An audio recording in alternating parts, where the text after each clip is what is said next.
আপনাকে ধন্যবাদ। আসলে আমরা এই সাতকানিয়ার যে পুরনগড় ইউনিয়ন ছিল একটা নিরাপদ ইউনিয়ন।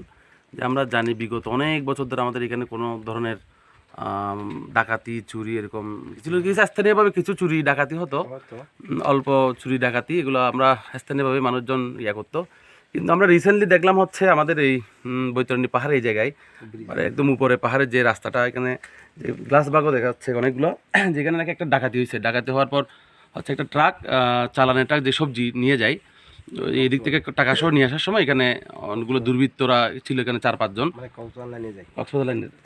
কক্সবাজার গাড়ি আর কি। তো ওরা চালানের টাকা ছিল, চালানের টাকা সহ অনেকগুলো টাকা ছিল।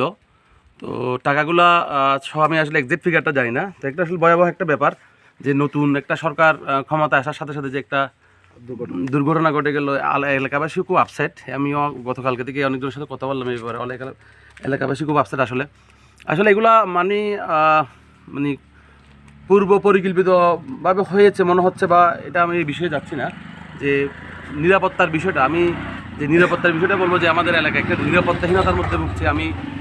আমাদের যে সংশ্লিষ্ট যেই এমপি, আমাদের যে চন্দনাশ সাতকানিয়া আংশিক আসনের যে মাননীয় এমপি জসিম ভাইকে দৃষ্টি আকর্ষণ করবো, যে আপনি যে যদি এটা শুনে থাকেন বা বার্তাটা পেয়ে থাকলে, যে আমরা আপনার নাগরিক বা আপনার ভোটারের এই আপনার নির্বাচিত এলাকার নাগরিক হিসাবে আপনার কাছে দাবি জানাই যে এই বিষয়টা যেন আপনি দেখবেন, যে এখানে নিরাপত্তার যে ব্যবস্থা আমরা অনেক সময় দেখি যে নিরাপত্তার জন্য যে অনেক জায়গায় ফাঁড়ি স্থাপন করা হয় পুলিশের বা বিভিন্ন থানার, কিন্তু আমাদের এই বাজালিয়া থেকে শুরু করে এই এত বিশাল একটা এরিয়ার মধ্যে কোনো ধরনের ফাঁড়ি নেই। তো যে কারণে গিয়ে এখন এই নানা ধরনের চুরি ডাকাতি চিন্তাই হচ্ছে এখানে, বা বিভিন্ন সময় দেখা যাচ্ছে যে আমাদের বড়ুয়াপাড়াতেও কিন্তু বেশ কিছুদিন ধরে অনেকগুলো ছোট ছোট চুরির ঘটনা ঘটেছে। অনেকগুলো চুরি করে অনেকেই গিয়ে অনেক ধরনের জায়গায় ধলা মারতেছে, খুলতে চেষ্টা করতেছে, হুমকি দিচ্ছে, এরকম কিছু অপ্রীতিকর কিছু ঘটনা ঘটতেছে। শিলঘাটা আমাদের বড়ুয়াপাড়াতে করছে, মুসলিম পাড়াতে করতেছে নাকি এগুলো, যে কিছু দুষ্কৃতিকারী।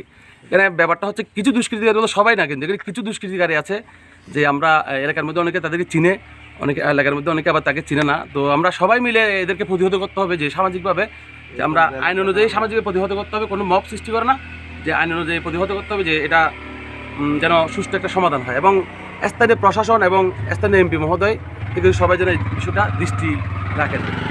ধন্যবাদ।